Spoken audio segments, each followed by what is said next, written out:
حدیث ہے، اللہ کے نبی نے کہا صلی اللہ علیہ وسلم، راوی حدیث انس بن مالک رضی اللہ عنہ ہے، قال قال رسول اللہ صلی اللہ علیہ وسلم، اللہ کے نبی نے کہا صلی اللہ علیہ وسلم، سبع یجری اجرہن للعبد وهو فی قبرہ بعد موتہ، 7 چیزیں ایسی ہیں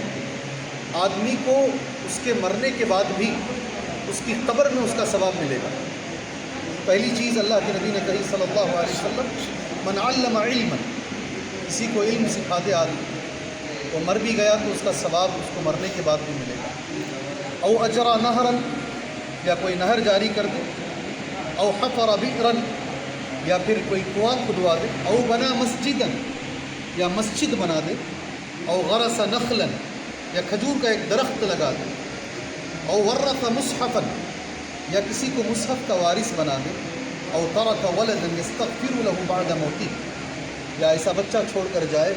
جو اس کے مرنے کے بعد اس کے لیے دعائے مغفرت کرے۔ یہ حدیث صحیح حدیث ہے۔ اس حدیث کی روشنی میں